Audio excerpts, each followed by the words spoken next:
आज के session interactive session होने वाला है। ऐसे बहुत सारे कंडीशंस होते हैं, बीमारियां होती है, हेल्थ इश्यूज होते हैं लेडीज को, जो वो बहुत कंफर्टेबली किसी और के साथ शेयर नहीं कर सकते हैं। और बहुत बार ऐसा भी होता है कि लेडीज को, उनको भी नहीं पता कि ये एक प्रॉब्लम है या फिर एक हेल्थ चैलेंज है। वो भी उनको इग्नोर करती हैं। और लॉन्ग टाइम में ये छोटी छोटी चीज़ें बहुत बड़ी डिजीज में कन्वर्ट होती हैं। एस्ट्रोनेव वन के प्लेटफॉर्म के माध्यम से हमारे जो ट्रेंड डिस्ट्रीब्यूटर्स या फिर एसोसिएट्स हैं, उन्होंने बहुत सारे लेडीज तक हमारे प्रोडक्ट्स, हमारे नॉलेज इंफॉर्मेशन पहुंचाई है। इसके बावजूद भी बहुत सारे क्वेश्चंस अनआंसर्ड रह जाते हैं। तो आज के सेशन में हम उन्हीं पॉइंट्स के बारे में बात करेंगे।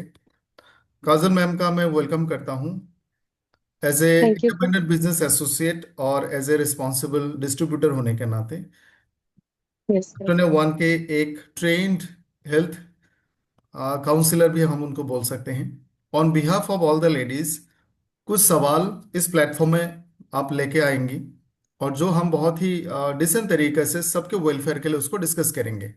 और ऐसे भी कुछ चीज़ें हैं जैसे टेस्टिमनीज जो आप सभी को मिले होंगे, वो भी मैं काजल मैम के थ्रू से कुछ कुछ टेस्टिमनीज जानना चाहूँगा। और पर्सनल यस। केयर के बारे में भी कुछ चीज़ें मैं आपसे जानना चाहूँगा। सो ये एक इंटरेक्टिव सेशन है। इस सेशन के दौरान अगर किसी महिला को लगता है कि ये भी एक टॉपिक है जिसके बारे में हमें डिस्कस करनी चाहिए, आप अपना क्वेश्चन डायरेक्टली काजल मैम को यहाँ में चैट बॉक्स में लिख सकते हैं, व्हाट्सअप भी कर सकते हैं। So it could be very very personal, but ये चीज़ें डिस्कस करना ज़रूरी है क्योंकि ऐसे बहुत सारे लोग हैं जिनको ये इन्फॉर्मेशन और ये सोल्यूशन चाहिए। सो शुरू करते हैं Kajal ma'am, welcome to the programme, let's start. Yes, thank you so much. Thank you so much, sir. Thank you so much, Estonia One, for giving me this opportunity. Uh, so, friends, females बहुत ही important part होते हैं किसी भी family का, and उनकी health को somehow, जैसे मैं बहुत सारे ladies से मिलती हूँ, somehow जो health है वो बहुत ही back मीन्स मैं बोलती हूँ पीछे रहता है उससे रिलेटेड लोगों का थॉट। एंड उसी से रिलेटेड जब भी वो अपनी हेल्थ, जब भी अपनी हेल्थ के बारे में चेक करवाती है, तो आई एम श्योर कि बहुत बार हम चेक भी नहीं करवाते और छोटे छोटे सिम्टम्स को इग्नोर करते हैं, and we just face problems. लेकिन अभी आज की मैं अगर बात करूं, मैं मेरी बात करूं, मेरे टीम में लेडीज की बात करूं, हम सब काफी अवेयर हुए हैं। हम सब ने बहुत कुछ अपनी हेल्थ से रिलेटेड चेंजेस किए हैं अपनी फैमिली में, हेल्थ में, और उसे एंजॉय भी किया है। सबसे पहले तो एस्टोनिया वन में आने के बाद मैंने सबसे पहली चीज जो अर्न करी है ना फ्रेंड्स, वो मेरी और मेरी फैमिली की हेल्थ है। मेरी अपनी हेल्थ है, मेरी डॉटर की हेल्थ है, मेरे हस्बैंड की हेल्थ है। तो ये एक बहुत बहुत ही प्रेशियस चीज है आज के जमाने में, क्योंकि फ्रेंड्स मेहनत करके पैसा हम कहीं भी कमा लेंगे, लेकिन अगर सेहत नहीं है ना फ्रेंड्स, तो that money will also go there only. So health बहुत इंपॉर्टेंट है। लेकिन लेडीज हेल्थ से रिलेटेड बहुत सारी ऐसी चीजें हैं जो यूजुअली डिस्कस नहीं करना प्रेफर करती लेडीज। तो आज वो कुछ क्वेश्चंस मैं सर आपसे पूछना चाहूंगी, ताकि हमें बहुत सारी क्लैरिटी मिले और हमें पता चले कि अगर हमें ये छोटे छोटे इश्यूज हैं तो हम उसे कैसे ओवरकम करें। ठीक है। जी। सबसे पहला कॉमन ऐसा क्वेश्चन जो मेरे माइंड में आता है, और जो यहाँ पे जो हर एक लेडी है उसके माइंड में आता होगा, कि जो हमारा मंथली मेंस्ट्रुअल साइकिल है, जो पीरियड्स होते हैं, उससे रिलेटेड सर जो कॉम्प्लिकेशंस छोटे बड़े आते हैं, जैसे पीसीओडी हो गया, फिर मेनोपॉज हो गया, तो उसमें sir how Estonia one products या फिर रूटीन में क्या चेंजेस लाके हम अपने आप को एक बेटर लेवल पे ला सकते हैं sir. I would like to know from you sir. ये बाकी में बहुत इंपॉर्टेंट टॉपिक है। पीरियड के बारे में अवेयरनेस की बहुत कमी है आज भी हमारे देश में। और एक मूवी भी आई थी इससे रिलेटेड, और उस मूवी का ऑब्जेक्टिव यही था, इसकी अवेयरनेस। पीरियड एक नेचुरल फिनोमिनन है जो ऊपर वाले ने, ईश्वर ने लेडीज के लिए बनाई है, विद ड्यू रिस्पेक्ट। एक ऐसा फिनोमिनन है जिसके कारण मुझे लगता है धरती संतुलन में है। अगर पीरियड्स ना होते तो पॉपुलेशन नहीं होती। So it's a part of life. और ये जो 5-6 दिन का पीरियड का जो टाइम होता है, ये इजी नहीं है। हमें सुनने में, बताने में बड़ा आसान लगेगा कि पीरियड हुआ, हमने सैनिटरी पैड्स दे दिए। It's not only about that. Period के बारे में बहुत सारे लोगों को बहुत कुछ शायद नहीं पता। जैसे हमारे बॉडी का नॉर्मल फेनोमेनन होता है, हम सांस लेते हैं, हम खाना खाते हैं, हम डाइजेस्ट करते हैं, हमारा एक्सक्रीशन होता है, हमारे पसीने आते हैं, हमारे सलाइवरी ग्लैंड से हमारा लाड़ सिक्रेट होती है, हमारे स्टोमक में गैस्ट्रिक एसिड सिक्रेट होती है, इंसुलिन सिक्रेट होती है, ब्रेन में न्यूरोट्रांसमीटर सिक्रेट होती है। उसी तरह का एक फिनोमेनन है जो फीमेल बॉडी में प्यूबर्टी से शुरू होती है। एक महिला बेबी जब पैदा होती है, एक छोटी सी बच्ची जो फीमेल पैदा होती है, वो सर्टेन एग्स के साथ पैदा होती है, और जैसे उसकी उम्र बढ़ती है वो एक धीरे धीरे मैच्योर होती है। हर महीने एक पर्टिकुलर टाइम पे वो एक मैच्योर होकर वो बॉडी से रिलीज होती है, और वो रिलीज होने में बहुत सारे हॉर्मोन्स का योगदान होता है। फीमेल के जो मेन हॉर्मोन्स एस्ट्रोजन प्रोजेस्टेरोन, उसकी मात्रा कम ज्यादा होती है, तो यूटेरस के अंदर की जो वॉल है वो वॉल सोयल होती है, और उसमें से ब्लड शेड होती है। ये एक नेचुरल फेनोमेनन है, और ये एक मुश्किल दौर है, ये आसान नहीं है। It's painful, it's irritating. और पीरियड के दौरान जो मुश्किलात है वो सिर्फ ब्लीडिंग का मुश्किलात नहीं है। हार्मोनल चेंजेस के कारण पेन हो सकते हैं, क्रैम्प्स होते हैं, डिस्कम्फर्ट होती है, डाइजेस्टिव प्रॉब्लम होती है, बैक एक हो सकती है, हेडेक भी हो सकता है, नींद भी डिस्टर्ब होती है, मूड स्विंग होता है, एपेटाइट लॉस होता है, नींद भी गड़बड़ हो सकती है, स्लीपलेसनेस भी हो सकता है, कभी भी कुछ भी खाने पीने का मन कर सकता है। This is very very natural. But मैं कभी कभी हैरान होता हूँ कि ये सारे बातें जब हमने फार्मास्यूटिकल साइंस के एनाटॉमी फिजियोलॉजी में बुक्स में पढ़े, तब जाकर पता चला ऐसा होता है। आज तक किसी को कॉम्प्लेन करते हुए नहीं देखा हमारे फैमिलीज में से। सो पीरियड एक मुश्किल दौर है, और इसको रिस्पेक्ट करना चाहिए। इस दौरान में घर के सारे लोग जो कर सकते फॉर द फीमेल, पहला काम एंड वेरी इंपॉर्टेंट काम, आप उनको अच्छा वाला सैनिटरी पैड ला के दे। नंबर टू, हो सके तो वो 4-5 दिन उनको रेस्ट दे। वो काम करना चाहे तो करने दे, ना करना चाहे तो मत दे। वो कभी भी खाना पीना सोना चाहती है तो 4-5 दिन के लिए उनको अब छुट्टी दे दो। पीरियड के दौरान बहुत सारा ब्लड लॉस होता है, क्रैम्प्स होते हैं, स्ट्रेस भी होता है, थोड़ा बहुत डिप्रेशन भी होता है। इसके लिए हमारे पास बहुत सारे अच्छे प्रोडक्ट्स हमने बना के रखे। हेमोफोर्टिन को जरूर अपने घरों में रखें, जहां में भी हमारी मदर्स सिस्टर्स, जिन जो फर्टिलिटी एज ग्रुप में जिनको पीरियड्स आते हैं, हेमोफोर्टिन, स्वीट 18, वुमेन वन, ये तीनों प्रोडक्ट आपको बहुत हेल्प कर सकता है। साथ में कॉर्डिसिप की कॉफी और ब्रेन वन, अगर ये सारे प्रोडक्ट आपने रेगुलर अपने घरों पे रखा, मुझे लगता है पीरियड के जो चैलेंज हैं वो आधे से ज्यादा सबका कम ही हो जाएगा। पीरियड के दौरान कुछ लोगों की प्रॉब्लम और ज्यादा सीवियर हो सकती है, जैसे काजल मैम ने कहा PCOD, polycystic ovary syndrome. Females के दो ओवरीज होते हैं, और दोनों ओवरी में बहुत सारे एग्स होते हैं। बहुत सारे कारणों से उन ओवरीज के एग के आसपास में फैट ज्यादा डेपोजिट हो सकता है। ओबिसिटी का कारण हो सकता है, हार्मोनल इम्बैलेंस के कारण हो सकता है, बहुत सारे मेडिसिन के साइड इफेक्ट से भी हो सकता है, लाइफस्टाइल से भी हो सकता है। ऐसे में वहां पे छोटे छोटे सिस्ट जैसा बन जाता है, और एक दो सिस्ट हमेशा हर इंसान के बॉडी में रहता है। जब ओवरी में बहुत सारे सिस्ट हो जाए, जिन सिस्ट के कारण वो एग मैच्योर ना हो पाए, वो आसानी से रिलीज ना हो पाए, तब जाके कॉम्प्लिकेशन शुरू होती है। जनरली शादी के बाद ये प्रॉब्लम ऑटोमेटिक ठीक हो जाती है, लेकिन अगर ठीक ना हो तो इसके बहुत सारे कॉम्प्लिकेशन आ सकती हैं। एक दो सिस्ट होने को हम लोग सिस्ट कह सकते हैं, cyst in ovary, over in cyst. अगर बहुत सारे सिस्ट एक साथ में हो, उसको पॉलीसिस्टिक ओवरी कहा जाता है। एक नंबर है मिनिमम, उससे ज्यादा हो तो। पॉलीसिस्टिक ओवरी सिंड्रोम में वेट ज्यादा होना या फिर वेट ज्यादा होने के कारण सिस्ट होना, वाइस वर्सा। स्किन में पैचेस आना, फेशियल हेयर, पिगमेंटेशन होना, इरिटेशन होना, मूड स्विंग होना, सर दर्द होना, ये सारे कॉमन सिम्टम्स हैं। और इसका सबसे नुकसान तब हो सकता है, पॉलीसिस्टिक ओवरी सिंड्रोम अगर अच्छे से ट्रीट ना किया जाए तो कंसीव होने में भी बहुत सारे चैलेंजेस आ सकती हैं। ये जितनी भी चीज़ों के बारे में हमने बात किया, इसका 50% सॉल्यूशन घर वालों के हाथों में होता है। ए proper counselling and support.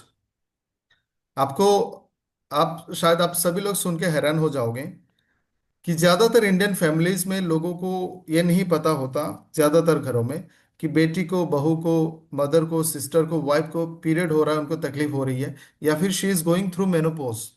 Polycystic ovary तो बहुत दूर की बात है। सो इन प्रोडक्ट्स के साथ साथ ये अवेयरनेस और आपकी कंसर्न बहुत मायने रखती है। Over to you Kajal ma'am. वाह, thank you so much sir. Sir जैसे मैं अपनी इंडिया की मैं अगर बात करूं, जैसे मैं भी एक बार टीनेजर थी। You are absolutely right. हम सबको इट वाज टोल्ड कि this is a normal phase in your life, आपको इससे पास होना है। डिटेल में कभी कोई बात नहीं करता था, ऐसा बोला जाता। It was considered to be a taboo to talk on this. तो उस हिसाब से today I can talk anything about it to my daughter, पर मेरे से कभी बात नहीं हुई। And I am so blessed कि मेरी डॉटर को मैं ये सब बातें समझा पा रही हूँ बिकॉज ऑफ दिस अवेयरनेस। और हम सब अपने पीरियड्स के टाइम पे एक अमेजिंग वे से एक हेल्दी लाइफ जी पा रहे हैं। सो मेरे काफी क्वेश्चंस थे इससे रिलेटेड, उसके सारे जवाब आपने दे दिए सर। जैसे anaemia, fatigue, general weakness, obesity, ये सब इससे रिलेटेड है। और आई एम श्योर हमारे products and right counselling and right diet ये सब कवर करेगा। सो इसी से रिलेटेड सर आगे मैं आपसे ये पूछना चाहूंगी कि आज अगर मैं बाहर यंगस्टर्स और टीनेजर्स नहीं बट यंग फीमेल्स की बात करूं, तो इनफर्टिलिटी एक बहुत बड़ा हेल्थ चैलेंज हो चुका है सर। सो आई नो कि इससे related we all should be aware, लेकिन सर हम आपसे सुनना चाहेंगे कि क्या इससे रिलेटेड हम कर सकते हैं और कैसे इसे हम ओवरकम कर सकते हैं नेचुरली सर। ये बहुत सीरियस कंसर्न है, और ये कंसर्न सिर्फ इंडिया में नहीं है, दुनिया के बहुत सारे देशों में ये बहुत सीरियस मैटर हो चुकी है। जो सेक्स रेशियो होता है कि 1,000 मेल के अगेंस्ट में कितने फीमेल्स हैं, इंडिया में 1,000 मेल के अगेंस्ट में I think someone near about 920, या फिर आई थिंक 800 के आसपास का रेशियो है। यानी अगर हम लोग पूरा पूरा डाटा देखने जाएं तो जेंट्स ज्यादा हैं, लेडीज कम है। जो बच्चा पैदा होता है उसमें फीमेल फिटस की नंबर कम है, लड़कों का जन्म ज्यादा होता है।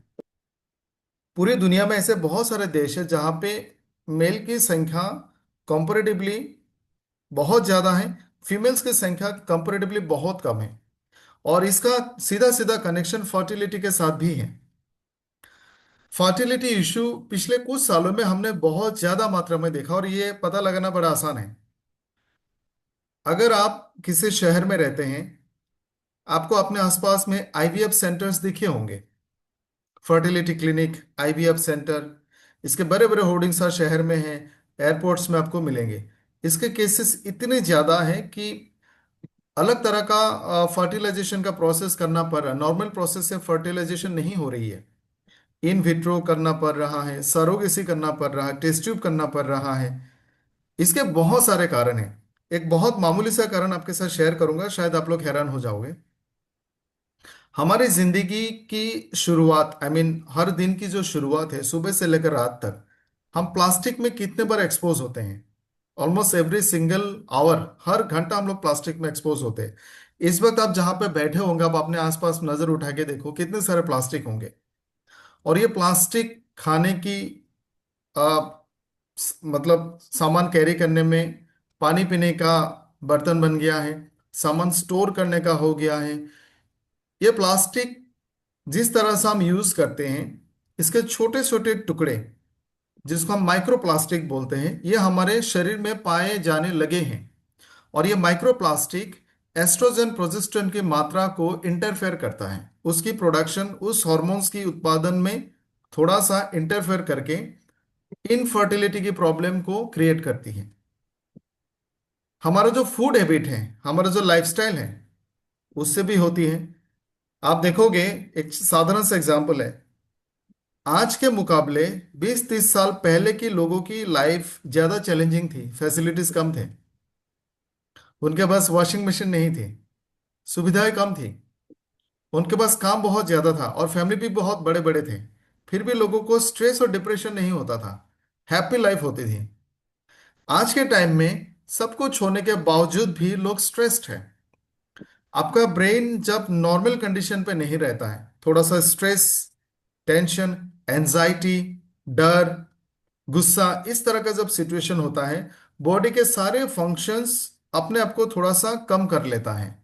ऐसे स्टेज में भी रिप्रोडक्टिव हॉर्मोन्स के उत्पादन पे असर होता है। ओके। हमारा लाइफस्टाइल, हमारा पोल्यूशन, इससे हमारे हॉर्मोन्स पे असर होता है। उसके बाद एक हेल्दी मदर को बहुत सारे न्यूट्रिशियस फूड की जरूरत होती है। Iron rich food, physical activity. आज के टाइम में बहुत सारे मेडिकल स्टडीज में कहा गया है कि 20 साल 30 साल पहले एक मदर जिस तरह से बेबी को डिलीवर करती थी, बहुत सारे ऐसे लेडीज थी जो 5-6 बेबीज को नॉर्मल डिलीवर करती थी। आजकल एक भी बच्चा नॉर्मल डिलीवर करना लोगों के लिए मुश्किल हो गई है, क्योंकि बॉडी उस तरह के फिजिकल लेबर में एक्सपोज ही नहीं होती है। हमारा बॉडी रिप्रोडक्शन के हिसाब से अगर देखा जाए, आज के टाइम में फिजिकली भी कमजोर है। 35 में कॉम्प्लिकेशन शुरू होती है। फर्स्ट बेबी में हमेशा कॉम्प्लिकेशन होता है। डॉक्टर ये भी कहते हैं कि फर्स्ट ट्राइमेस्टर है, पहला 3 महीना आप ट्रेवल बिल्कुल ना करें, और पूरा ध्यान रखें हर महीना अल्ट्रासोनोग्राफी करें। 40 साल पहले तो अल्ट्रासोनोग्राफी था ही नहीं। हस्बैंड काम के लिए बाहर जाता था, उनको आके पता चलता था घर में हेल्दी बच्चा पैदा हुआ है। दाई माँ भी नहीं होती तो हॉस्पिटल भी नहीं होती थी। सो 30 साल पहले के मुकाबले आज के टाइम में हमारा बॉडी फिजिकली वीक है। पोल्यूशन के कारण हमारा हार्मोन्स प्रोडक्शन में असर होती है। हम स्ट्रेसफुल लाइफ में होने के कारण हार्मोन्स में इम्पैक्ट होती है। और जो हमारी डेली लाइफ है, लाइफस्टाइल एंड फूड हैबिट, वो बहुत अनहेल्दी है हमारी एक प्रॉपर डिलीवरी के लिए। सो एक पूरा जो एनवायरनमेंट है वो हमारी हेल्दी कंसीव करने के खिलाफ है। इसको सही करने का 2-3 तरीका है। हेल्दी लाइफस्टाइल को अपनाना होगा, जल्दी सोना, जल्दी उठना। हेल्दी फूड हैबिट्स को अपनाएं। कोशिश करें बाहर कुछ ना खाएं, नथिंग, कुछ भी नहीं, चाय भी ना पिए। घर में ही सब कुछ खाएं। आप कहीं जाते हैं तो घर से कैरी करें। कोशिश करें अपना वजन को हमेशा नॉर्मल रखें। और कोशिश करें एटलीस्ट 1 घंटा के लिए आप नेचर के साथ कनेक्टेड हो जाए, खुली हवा धूप में सुबह शाम मॉर्निंग वॉक इवनिंग वॉक करें। और इसके साथ न्यूट्रिशन का बहुत बड़ा रोल है। एक मामूली सा विटामिन आता है B12। ये विटामिन अगर प्रेग्नेंट लेडी की शरीर में कम हो जाए तो जो पेट में बच्चा है उसकी रीढ़ की हड्डी में ऐसा लंप बन जाता है। हम इस तरह से आपने देखा होगा उसको, ओ, कुछ एसएमएस में हम लोग कुछ बोलते हैं, इस तरह से टेढ़ा हो जाता है और एक स्पाइनल कॉर्ड डिफॉर्म हो जाता है।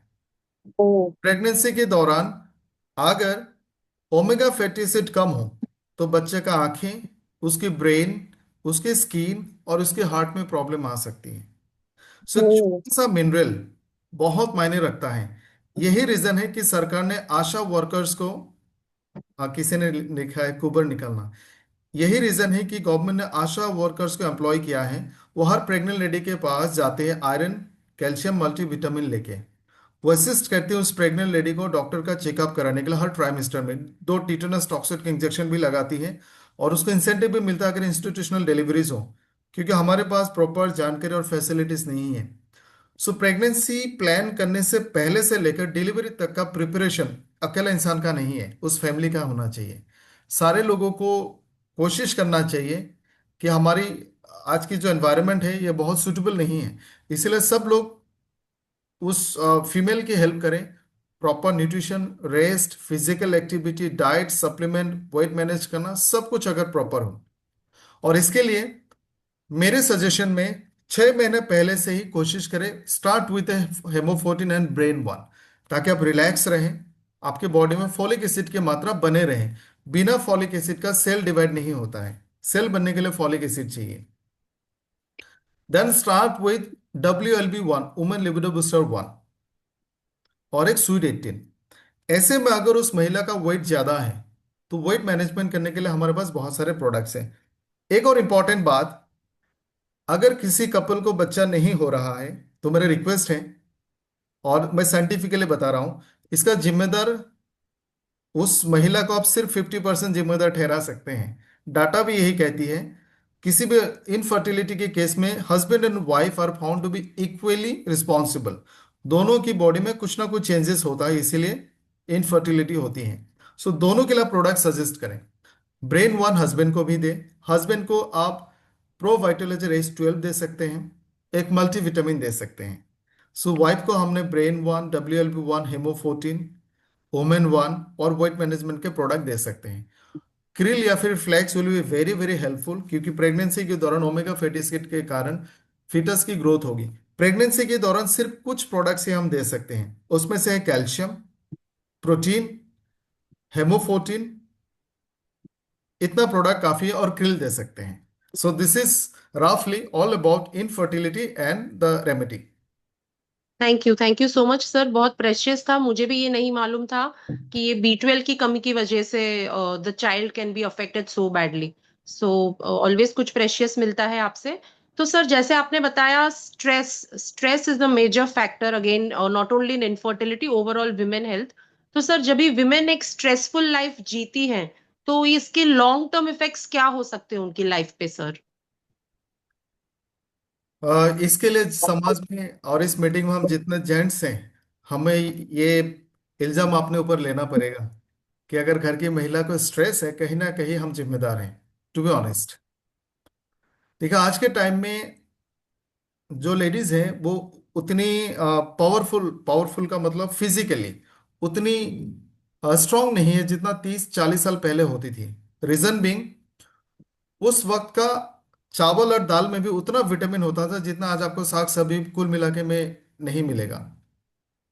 सो 30 साल पहले की जो एक फीमेल की जो स्ट्रेंथ थी, स्टेमिना थी, फिजिकल कैपेसिटी थी, आप देखोगे हम सबकी जो मदर होंगे, जो हमारी आंटीज होंगी, ज्यादातर लोगों ने नॉर्मल डिलीवरी किए होंगे बच्चे। आज के टाइम में आप कितने ऐसे लोगों को जानते हैं जो नॉर्मल डिलीवरी करता होगा? डॉक्टर पहले मना करते हैं, रिस्क है। सो आज के टाइम की जो इंसान है, चाहे जेंट्स हो या फीमेल हो, फिजिकली मेंटली पहले के मुकाबले हम बहुत कमजोर हैं। हाइट भी कम हो रही है, बॉडी 40 साल में बूढ़े हो जाते हैं, मेटाबॉलिकली वीक है, 40 साल में ऑस्टियोपोरोसिस शुरू होती है, मेमोरी लॉस शुरू होता है। सो आज के टाइम में we are mentally physically weaker compare to 30 years back. मैंने बहुत सारे दुर्गा देवी के मोनूमेंट्स देखे, फोटोज देखे, मूर्तियां देखी, उनके बहुत सारे हाथ हैं। They are actually replica of Indian mothers. Durga Devi हमारी घर की महिला का रेप्लिका है, या फिर आप सारे महिलाएं दुर्गा की अवतार हो, क्योंकि आप मल्टीटास्किंग करते हैं सुबह से लेकर रात तक। जितनी लेडीज को मैंने क्लोजली देखा है, मेरे घर की हो, मेरी रिलेटिव्स में से हो, जो घर की मेन महिला है, वो सुबह से लेकर रात तक नॉन स्टॉप काम करती हैं। जितने लेडीज से मैं पूछना चाहूंगा, आप लोग चैट बॉक्स में जवाब देना। आमतौर पे 24 घंटे में सोने के अलावा आपको कितने मिनटों की रेस्ट मिलती है? आप भी बता सकते हैं काजल मैम, या फिर आप अपने मदर के लिए भी बता सकते हैं। सर वो rest at the back of the mind thought तो होता ही है, लेकिन एक के बाद एक, जैसे आपने बोला ना, मल्टीटास्किंग, ऐसी रिस्पॉन्सिबिलिटीज सारी फीमेल्स ले लेती है ना कि वो थॉट ही कहीं उड़ जाता है और ऐसा लगता है कि अरे ये तो मैंने सोचा था पर हो नहीं पाया। और really it's not a priority in ladies, in Indian homes की लेडीज अपने आप को, हेल्थ को तो प्रायोरिटी दे लेकिन सोने को भी नहीं देते सर, यू आर राइट। तो सुबह से लेकर रात तक जो काम करते हैं सारे लेडीज, उस काम में बहुत ज्यादा फिजिकल एक्टिविटी तो नहीं है, लेकिन लेबर बहुत है। आप एक ही पोजीशन में काफी टाइम तक बैठे या खड़े होकर काम करते हैं, और आपके दिमाग में हमेशा अगला काम रहता है। आप रात को, जब ज्यादातर लेडीज जब रात को सोने जाते, they are anxious about the next morning. सुबह बच्चों को स्कूल भेजना है, हस्बैंड को ऑफिस भेजना है, ये करना है, वो करना है। और ये जो एक छोटा सा एंजाइटी शुरू होती है, या इन द लॉन्ग रन ये सीवियर प्रॉब्लम में कन्वर्ट हो सकती है। दूसरा इशू, एक महिला को अपने बॉडी में छोटे मोटे बीमारी को लेके जितना तकलीफ होती है या फिर हो सकती है, उससे कई गुना ज्यादा अपने बच्चों का स्कूल टाइमिंग, फीस, टिफिन को लेके होती है। सो मेंटली, फिजिकली वो हमेशा स्ट्रेस में रहती है। एक घर में बहुत सारे काम होते हैं। एक घर के एवरेज में अगर आप 4-5 लोगों को देखो, उन सबको चलाना का, उन सबको मेंटेन करने का जिम्मेदारी उस लेडी पे होती है।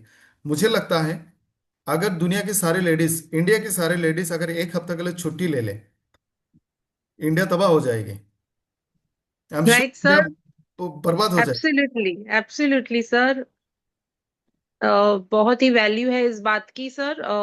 जब भी हम लोग भी ऐसे बाहर जाते हैं कभी मीटिंग्स वगैरह के लिए, I really have to plan कि मैं कैसे घर पे लंच डिनर करके, मीन्स कैसे आई कैन डू इट। और अगर नहीं होता है, बाहर का 2 दिन खा लिया, तो दे रियली फील कि पॉकेट पे भी भारी है और हेल्थ भी अच्छा नहीं रहता है। तो ये तो सिर्फ एक ही प्रोस्पेक्ट बताया मैंने, घर में क्लीनिंग, दूसरा सब चीज बात तो अलग ही है sir. You are absolutely right sir. और ये जो उनका जो काम है, जिस दिन से शादी हुई है, मेरे ख्याल से शादी के 7 8 10 दिन बाद, 1 महीने के बाद, उस दिन से जो उनकी ड्यूटी शुरू हुई है आज तक, शायद ही आपको कभी छुट्टी मिला होगा, फुल टाइम छुट्टी। क्या छुट्टी कुछ मत करो। हमें संडे मिलती है, हमें समर वेकेशन मिलती है, हमें मंडे भी मिलती है। या फिर हमारे पास कम से कम दिन का 5 6 घंटा ऐसा कभी ना कभी हो ही जाता है जहाँ पे हम फुल्ली फ्री हैं। ये फ्री टाइम एक लेडी के पास कभी नहीं होती। एंड मोस्ट इम्पॉर्टेंट, जब एक महिला कंसीव करती है उससे लेकर अगले 3 साल तक वो उनकी लाइफ का सबसे बैड फेज है। सोना, खाना, पीना, रेस्ट करना, अपने आप को ग्रूम करना पॉसिबल ही नहीं है। उनको 2 से 3 घंटे की भी पीसफुल नींद नहीं आती है। यही सिचुएशन अगर हम में से किसी के साथ हो जाए, मुझे लगता है हमें एंटीसाइकोटिक ड्रग्स पे जाने होंगे, मेडिसिन लेना होगा, या फिर साइकेट्रिस्ट के पास जाना होगा। सो सबसे पहले तो मैं अप्रिशिएट करना चाहूंगा, इन सब के बावजूद भी कभी भी कोई लेडी ने कभी शिकायत नहीं की, कभी कोई स्ट्राइक नहीं किया, धरना मोर्चा नहीं निकाला, हमारे खिलाफ कभी शिकायत नहीं की। We really appreciate what you have done, and what you do is commendable, कोई और नहीं कर सकता। And this is really to be acknowledged. At least हम एक थैंक यू सर। सर, ये रिस्पेक्ट, और we really crave for this kind of words and respect sir. Thank you so much for having this thought for all ladies, and I am sure यहाँ पे हर एक lady agree करेगी कि हम करते तो है, लेकिन ये जब भी ये हमें अप्रिसिएशन और हमें रिस्पेक्ट मिलता है ना, we feel like doing all the more and we feel like giving all the more. Thank you so much sir. So एक डेली लाइफ में एक महिला को ऑन एन एवरेज हर रोज थोड़ा बहुत स्ट्रेस होता है, और ये स्ट्रेस कभी थोड़ा ज्यादा भी होता है, तो फिर उनको डिप्रेशन हो सकता है। इसको ऊपर से ऑन एन एवरेज हर महिला के हिस्से में हर रोज खाना कम आता है। लास्ट में खाती हैं, सबको भरपूर खिलाते हैं, जबरदस्ती खिला के अपने हिस्से में कम रखती हैं। सो 800 से 1200 किलो कैलोरी कार्बोहाइड्रेट उनके हिस्से में कम आती हैं। और उसको फूल करने के लिए वो कुछ भी स्टाफिंग करती हैं। सो वेट बढ़ती है, न्यूट्रिशन डेफिशिएंसी होती है, नींद कम होना, लेबरस एक्टिविटी ज्यादा होना, हर काम के लिए स्ट्रेस लेना। ऑन एन एवरेज आप देखोगे एक महीने में उनके पास जितने स्ट्रेस जमा होती है, वो एक इंसान को एक्चुअली एक साइकेट्रिस्ट के पास ले जाने के लिए काफी है, बट दे डोंट गो। इसका सबसे अच्छा और सबसे इंपॉर्टेंट सोल्यूशन है, हफ्ते में एक दिन एटलीस्ट उनको आधा दिन या एक दिन का छुट्टी दे दो। आप किचन बंद रखो संडे के दिन, या फिर सारे लोग मिलकर घर में काम करें, सारे लोग मिलकर बनाओ, उनको आप आराम दे दो, एक दिन का आराम उनके लिए। अगले 15 दिन के लिए रिफ्रेशमेंट एंड रिचार्ज कर देंगे। Let them just relax for 1 day. ये हम कर सकते हैं। सुबह उठ के आप अपने साथ बिठा के उनको एक यॉन्ग एक ब्रेन वन दे सकते हैं। 1 घंटे के बाद अपने साथ बिठा के आप कॉर्डिसिव कॉफी पिलाओ। दोपहर में या शाम तक एटलीस्ट एक बार और साथ में बैठ के आप उनको फिटनेस वन पिलाओ। ये जो 10 10 मिनट का 3 ब्रेक आप उनको देंगे, that is enough to recharge them for another 2 3 hours. और एक बहुत ही डेडिकेटेड आधा घंटा टाइम आप उनको निकाल के दो, ताकि अपना ग्रूमिंग कर सकें, hair, skin, at least half an hour per day. अगर इतना हम कर पाए, उनका स्ट्रेस मुझे नहीं लगता टिकेगा, और बढ़ेगा ही नहीं। सो कुछ प्रोडक्ट, थोड़ा सा समय, एंड थोड़ा सा जाहिर करना कि हमें पता आप इतना मेहनत करते हो, टेक सम रेस्ट। और एक चीज बहुत इंपॉर्टेंट और सबसे इंपॉर्टेंट मुझे लगता है रोल प्ले करता है, हर बार खाने के बाद जेन्युइनली अगर आपको अच्छा लगे तो दिल से थैंक यू बोलें। उतना काफी है उनके स्ट्रेस को कम करने के लिए। सो ये थैंक यू छोटी सर। मोटी चीजें उनको स्ट्रेस से बाहर लेके आ सकती है। अगर हमने नहीं किया तो 20 30 साल के बाद हो सकता है उनको नींद की गोलियां लेने पड़े, सीवियर डिप्रेशन हो, सीवियर एंजाइटी हो। Thank you sir, thank you. So sir, इसी से रिलेटेड मैं पूछना चाहूंगी sir, what type of nutritional deficiencies आपको लगता है कि इंडियन इंडियन विमेन हो, होम मेकर्स हो, या फिर इंडियन गर्ल्स हो, उसमें आ सकती है sir? What kind of nutritional deficiencies? ये बहुत इंपॉर्टेंट सवाल है। देखिए, इन जनरल अगर हम देखें, इंडिया के ज्यादातर लोगों में आज के टाइम में विटामिन डी की कमी पाई गई है, क्योंकि हम सनलाइट में एक्सपोज नहीं होते। कैल्शियम की कमी सब्सिक्वेंटली विटामिन डी के कमी के कारण होती है। आयरन की कमी धीरे धीरे बहुत ज्यादा हो रही है। एक स्टडी कहती है 4 साल तक के जितने भी बच्चे हैं, 4-5 साल तक के, उनमें 80% को सीवियर आयरन की डेफिशिएंसी है। सीवियर। 50 या 60 साल तक की जितने भी लेडीज है, 50 years, on an average 58 years तक की जितने भी लेडीज हैं, मैरिड हो अनमेरिड हो, 30 to 58, उनमें 50% महिला में आयरन की कमी है, आयरन डेफिशिएंसी एनीमिया। ये पता लगाना बड़ा आसान है। आयरन की कमी के कारण लेडीज को कमजोरी, थकावट, चक्कर आना और थोड़ा गुस्सा ज्यादा आता है, इरिटेट होती है। सो अगर आपकी घर की कोई लेडी ज्यादा इरिटेट होती है, गुस्सा आता है, आप तुरंत उनको हेमोफोर्टिन दे दें, आपकी प्रॉब्लम सॉल्व हो जाएगी। ये ना बोले कि वो ज्यादा गुस्सा कर रही है, इससे सिम्टम ऑफ आयरन डिफिशियंसी। और अब बड़े आसानी से आंखों के नीचे ऐसा करके पैलर भी चेक कर सकते हो। ये आयरन डेफिशिएंसी 30-40 साल पहले नहीं होती थी। आप जो खाना खाते थे उसमें आयरन रिच होता था। लोहे के बर्तन में हम खाना बनाते थे, उससे भी काफी सारा आयरन हमें मिलता था। So iron deficiency, protein deficiency, calcium deficiency, skin के लिए antioxidant, vitamin C and vitamin E की डेफिशिएंसी, एंड सबसे इंपॉर्टेंट, मेनोपॉज के बाद 40 के आसपास में फीमेल्स में बहुत सीवियर कैल्शियम डेफिशिएंसी पाई जाती है। क्योंकि मेनोपॉज में कुछ हार्मोन्स की प्रोडक्शन बंद हो जाती है, एस्ट्रोजन, प्रोजेस्टेरॉन। और ये हार्मोन्स आपके कैल्शियम की प्रोडक्शन के लिए रिस्पॉन्सिबल हैं। ये हार्मोन जब बंद हो जाती है, बॉडी में कैल्शियम की मात्रा कम होती है। सो 30+ से या फिर 35 से ही कैलमेक डी शुरू करें।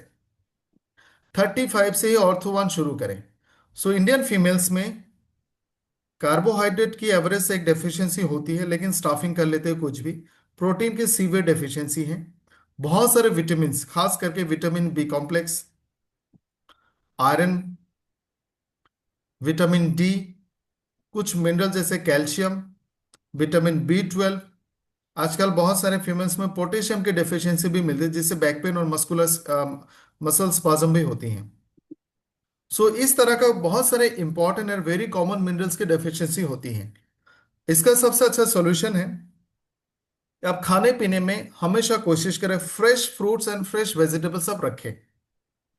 जिसमें कीड़े मकोड़े लगते हैं, मार्केट से जब लेके आओगे, जो सबसे अच्छा और सुंदर दिखता है उसको ना लाएं, उसमें पेस्टिसाइड है। जिसमें कीड़े लगे होंगे उसमें पेस्टिसाइड नहीं है। बट फिर भी मैं नहीं बोलूंगा कि आप उस पर डिपेंड कर सकते हो। सबसे आसान, सबसे इजी है, आप उनको स्वीट 18 दे दो, अमेजिंग 40 दे दे, हेमो 14 दे दे, या फिर एवरीडे 1 दे दे। एक छोटा सा कोशिश और एक हम कर सकते हैं, जिससे आपके घरों में, आपके लाइफ में बहुत अच्छा बदलाव आएगा, जो बहुत सारे लोग करते भी हैं। जब भी आप खाना खाते हैं, लंच हो, ब्रेकफास्ट हो, डिनर हो, सारे लोग एक साथ खाएं। उस बेचारी महिला को बात के लिए ना छोड़े, जो बाद में उनके हिस्से में प्लेट में पूरा खाना नहीं रहता है। हमें बचपन में नहीं पता था, हमने बाद में पढ़ा, पता चला, और मुझे जब मैं याद करता हमें पता चलता है कि मदर्स कभी भी हमारे साथ खाना नहीं खाती थी। वो बोलती थी पहले आप लोगों को देते हैं। और कभी कभी दिखता था कि चीज़ें खत्म हो गई, क्योंकि अगले सुबह में बहुत सारे सामान नहीं रहता है या फिर ऑलमोस्ट फिनिश ही होता है। तब रियलाइज नहीं किया, लेकिन आज पता चलता है कि उन्होंने उतने में ही अपना पेट भर लिया, और कुछ कुछ जो अवेलेबल था। सो अगर आप साथ में खाना खाते हैं, प्रोटीन और कार्बोहाइड्रेट का जो डेफिशिएंसी है वो कम हो सकता है। Thank you sir, thank you.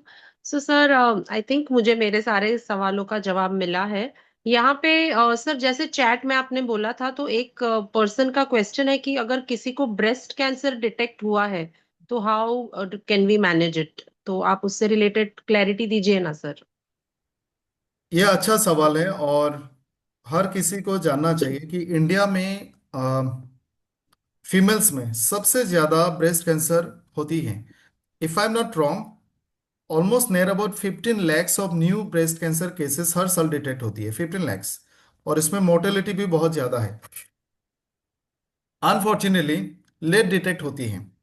Breast cancer पता लगाना आसान है अगर हर फीमेल के पास एक बेसिक मामूली सा एडुकेशन हो। आप महसूस कर सकते, you can touch and feel. हर महिला खुद से डिटेक्ट कर सकती है। कोई हार्ट लंप अगर महसूस होता है, आप तुरंत डॉक्टर के पास जाए। उसमें एक लंप, या फिर एक हार्ड या फिर सॉलिड मास कोई अगर आपको महसूस होता है टच करने से, वो ट्यूमर या फिर ब्रेस्ट कैंसर का संकेत हो सकता है। आइडियली डॉक्टर बोलते हैं हर साल आप कम से कम 2 मेमोग्राफी टेस्ट कराएं। ये मामूली सा टेस्ट है जिससे आप डिटेक्ट कर सकते हैं। 35-40 के आसपास में अक्सर लोगों को इस तरह की ट्यूमर और कैंसर की शिकायतें होती हैं। अगर अर्ली स्टेज में डिटेक्ट हुआ तो बहुत आसानी से इसका सोल्यूशन हो सकता है। अगर लेट स्टेज में डिटेक्ट हुआ it could be very very risky. और से किसी को ब्रेस्ट में कैंसर हुआ, बड़े आसानी से हम उसको सर्जरी कर सकते हैं, मैस्टेक्टोमी कर सकते हैं, हम उस ब्रेस्ट को सर्जिकली रिमूव भी कर सकते हैं। लेकिन वो सोल्यूशन नहीं है, क्योंकि वो हो सकता है कहीं और में भी वो सेल ट्रांसफर हो गया होगा, ट्रेवल किया होगा, तो दूसरे जगह में भी दिख सकती है। सो आइडियली 35 की जो उम्र है महिला के लाइफ में वो बहुत इंपॉर्टेंट है। इस उम्र में आपके पास आपके सारे टेस्ट के रिपोर्ट्स होने चाहिए। You should be taking calcium. You should start taking Ortho 1. You should start taking Young Fuel and also A9 Onco.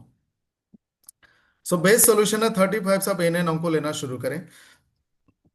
और अगर ऑलरेडी किसी को ब्रेस्ट कैंसर हुआ है, जो डॉक्टर का ट्रीटमेंट है उसके साथ साथ A9 Onco, स्वीट 18 और ब्रेन वन। कैंसर के केसेस में ब्रेन वन इसलिए हम देते हैं क्योंकि लोग अक्सर बहुत ज्यादा डिप्रेस्ड और एंशियस हो जाते जी। हैं।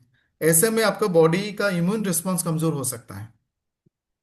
सो अर्ली डिटेक्शन रेगुलर खुद से आप गूगल में भी इसका पढ़ाई कर सकते हैं, कैसे आप खुद इसको डिटेक्ट कर सकते हैं, टच कर सकते हैं। फोटोज के माध्यम से आप सभी लोग जरूर इसको अपनाएं। हर साल 2 से 3 मेमोग्राफी जरूर करें। Over to you ma'am. Okay, thank you so much sir. So sir, I think मैंने अपने सारे क्वेश्चंस पूछ लिए हैं, और सर मैं यहाँ पे जैसे आपने बताया मैं टेस्टिमनी शेयर करना चाहूंगी। जी सो प्लीज। सर मेरी खुद की टेस्टिमनी है सर। मैं पिछले 7 मंथ से यंग फ्यूल यूज कर रही हूँ। मुझे खुद को इंटरनली बहुत एनर्जेटिक फील हुआ है सर, बहुत ज्यादा। मेरा मेटाबॉलिज्म बहुत अच्छा हुआ है, मेरी स्लीप क्वालिटी बहुत डीप हुई है, जॉइंट्स बोन्स में मुझे बहुत अच्छा फ्लेक्सिबिलिटी महसूस हो रहा है, स्किन मेरी टाइट और बेहतर फील हो रही है। सो सर ये सारे बेनिफिट्स मैं रीप कर रही हूँ। एंड इसके साथ sir, being in my menopausal as, मैं अमेजिंग 40 और एसबीटीसी भी यूज कर रही हूँ। और अमेजिंग 40 यूज करके sir it is so smooth. Usually मैं मेरे एज के बहुत सारे मेरे फ्रेंड्स को मिलती हूँ, हर एक के पास कुछ ना कुछ हेल्थ कंप्लेन होती है कि मुझे ये चैलेंज आ रहा है, मुझे मूड स्विंग हो रहा है, मुझे हॉट फ्लशेस आ रहे हैं। लेकिन सर माई अमेजिंग 40 लेने के बाद my experience is, it is so smooth, it is as normal as my teenage days, you know sir. तो इस तरह का मुझे रिजल्ट मिला है। और मेरे घर में I have a young teenage daughter, उसको भी मैं पिछले 3 to 4 मंथ से स्वीट 18 एसबीटीसी दे रही हूँ। तो उसका भी हॉर्मोन्स का बहुत अच्छा बैलेंस हमें दिख रहा है। एंड ओवरऑल, क्योंकि शी इज वर्किंग और बाहर का खाना होता है, लिवो 1 सिरप भी देती हूँ, तो बहुत अमेजिंग रिजल्ट है सर। सो ये सब मैंने बेनिफिट्स लिए हैं, और दैट इज वाई आज मुझे ऐसा लगता है कि हमें बहुत सारे लोगों तक पहुंचना है, और ना ही सिर्फ एक नोबल बिजनेस करना है, लेकिन उनसे ब्लेसिंग्स भी लेने हैं, ताकि हम उनकी लाइफ में वैल्यू ऐड करके सबकी लाइफ में बेहतर चीजें ला पाए सर। एक इम्पोर्टेंट सवाल मैं आपसे पूछना चाहूंगा मैम। यस अगर सर। कोई महिला अपने आप को थोड़ा सा ग्रूमिंग के लिए टाइम देना चाहे, सुबह एक बार, दोपहर में एक बार और रात को सोने से पहले एक बार, morning afternoon hmm. And before going to bed, सिर्फ right. Cleanser toner and moisturise भी अगर करें, चाहे हमारी क्वार्ट्सी का करें, डर्मासोल का करें, ये सीटीएम करने में ऑन एन एवरेज एक बार में कितना टाइम लगता है? ओके। सो सर, बिगनिंग में जब हम किसी लेडी को ये रेकमेंड करते हैं ना, सबसे पहले तो बहुत बार वो सिर्फ और सिर्फ क्लेंजर, बाथरूम में जो भी फेस वॉश पड़ा होता है ना, वो भी यूज करने को टाइम नहीं होता है, सोप से फेस वॉश करते होते हैं। तो in the beginning we tell them कि क्योंकि ये आपके लिए नई चीज है, आप ऐसा बोलते हो कि आपके पास टाइम नहीं है सुबह, बिगनिंग में आपको कहीं ना कहीं 5 से 10 मिनट के बीच में लग सकता है, because you are getting use to a new thing. लेकिन जब भी आप 15 दिन 20 दिन में आपकी फेस पे इसका रिजल्ट देखना शुरू करोगे ना, अपने आप आपको मोटिवेशन आएगा, आपको किसी को बोलना नहीं पड़ेगा। When you like your skin, अपने आप उसके लिए प्रायोरिटी दे के टाइम निकालोगे। और वंस यू नो कैसे करना है sir, it doesn't take more than 3 to 4 minutes, all the 3 steps sir. वाह। तो हम मैक्सिमम 10 मिनट भी मान लेते हैं। सारे यस। जेंटलमैन से मेरा रिक्वेस्ट है, आप प्लीज उनको एक दिन का आधा घंटा निकाल के दीजिए सीटीएम करने के लिए। और जैसे वो हमें बोलती है कि आप रेडी हो जाओ, स्कूल के लिए लेट हो रहा है, ऐसा हो रहा है, वैसा हो रहा है, आप भी बोले आप जल्दी वॉशरूम जाओ, आप जल्दी बाथरूम जाओ, सीटीएम करके आओ, आपके पास 10 मिनट है। यस आप सर। कोशिश करें कि 10-15 दिन, या फिर आप साथ में भी कर सकते हैं, दोनों लोग, घर के लोग साथ में भी सीटीएम कर सकते हैं। लेट देम डू इट, क्योंकि मुझे नहीं लगता ज्यादातर फीमेल्स ने पिछले 10-15 साल में अपने आप के लिए ये टाइम निकाला होगा। Let them yes. Do this grooming. आप 10-10 मिनट निकाल के आधा घंटा उनको जरूर दे एवरीडे।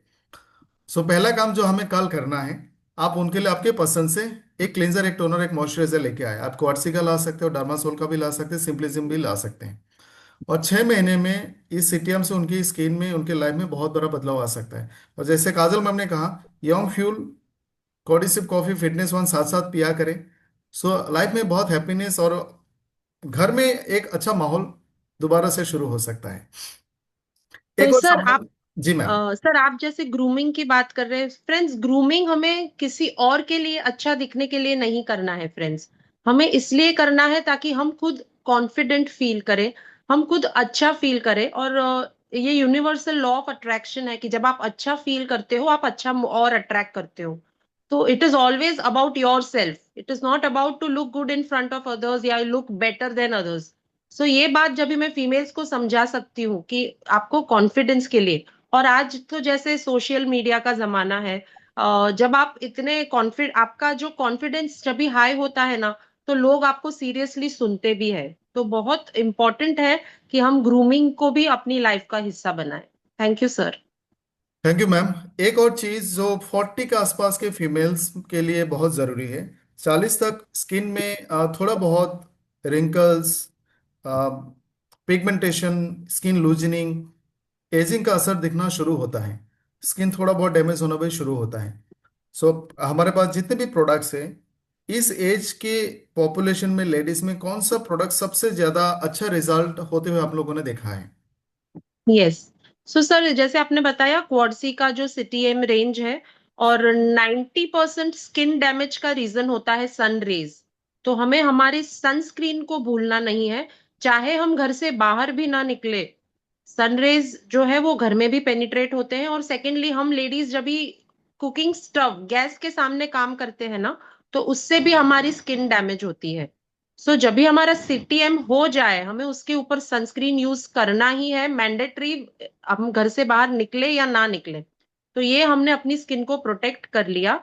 और जब हम इसे 2 बार करते हैं ना, तो बहुत फास्ट रिजल्ट आते हैं। और किसी को भी अगर स्किन पे किसी भी तरह के दाग धब्बे, फाइन लाइंस, रिंकल्स, पिगमेंटेशन कुछ भी है, तो हमारा जो सिंपलिज्म का सीरम है इट वर्क्स वंडर्स। ना ही सिर्फ वो पोर्स को स्मॉल करता है, वो ब्राइटन करता है स्किन को, दाग धब्बे लाइट करते करते कम कर देता है और शायद निकल भी जाए। बट ये एक अमेजिंग स्टेप है। तो सीरम को हमें मॉइस्चराइजर के पहले लगाना है। तो क्लेंजर, टोनर, सीरम, मॉइस्चराइजर और फिर सनस्क्रीन।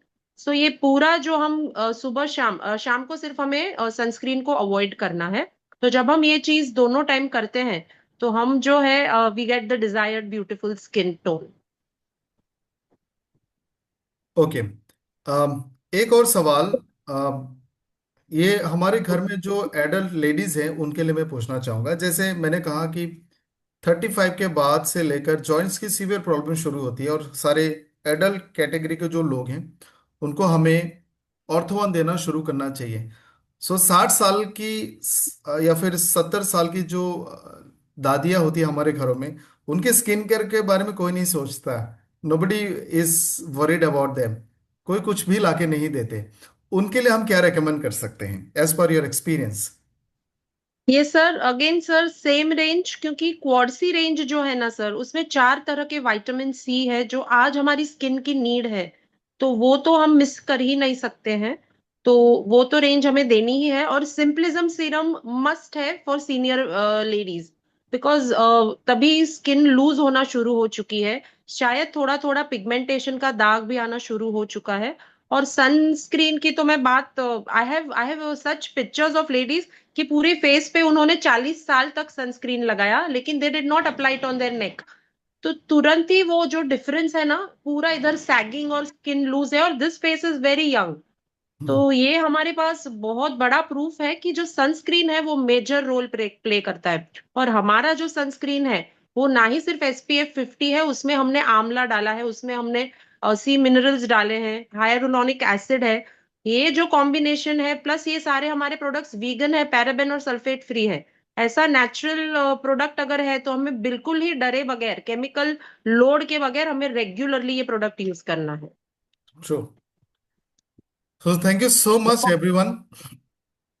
ये सेशन का पर्पस ये था, जैसे स्टार्टिंग में भी काजल मैम ने कहा कि इस तरह के सेशन से आपको थोड़ा बहुत वो इंस्पिरेशन मिलती है, और ऐसा लगता है कि हमने जो मेहनत किया उसको वैल्यू मिलता है। सो हमारा पर्पस सिर्फ प्रोडक्ट्स को लोगों तक पहुंचाना नहीं है, समाज में लोगों तक अच्छा मैसेज जाए, हम लोगों में वो अवेयरनेस पैदा कर पाए, हम लोगों को वो एडुकेशन दे पाए जिससे हमारे लाइफ की वैल्यू बढ़ सकती है, हमारे घरों में खुशियाँ आ सकती हैं, लोग एक दूसरे की कदर करें, फैमिली बॉन्डिंग अच्छी हो। और इसी तरह से हम एस्ट्रोने वन को एक फैमिली की तरह हर इंसान तक लेके जाएं, जिससे हमारे लाइफ की वैल्यू, चाहे हम प्रोडक्ट को कंज्यूम करें या ना करें, हमारे लाइफ की वैल्यूज बढ़ें। यही पर्पस है। और ये खास डेडिकेटेड सेशन है महिलाओं की जो भी इश्यूज होती है, हेल्थ चैलेंजेस होते हैं, ताकि हम उसको एड्रेस कर पाए। सो मेरा रिक्वेस्ट रहेगा कि इस सेशन में आप अपने परिवार के लेडीज को लेके आए। और मुझे लगता है अगर आपके घर के लेडीज इस सेशन में आते हैं, वो भी एक अच्छा फीलिंग्स रखेंगे एस्ट्रोने वन के लिए, और आपको भी सपोर्ट करेंगे आपके कामकाज में। एंड मैं अप्रिशिएट करूंगा सारे फीमेल जो इस वक्त इस सेशन में हैं, जो मेहनत करते हैं, अपने घर का ध्यान रखते हैं, साथ में बिजनेस का भी ध्यान रखते हैं, अपने टीम का ध्यान रखते हैं।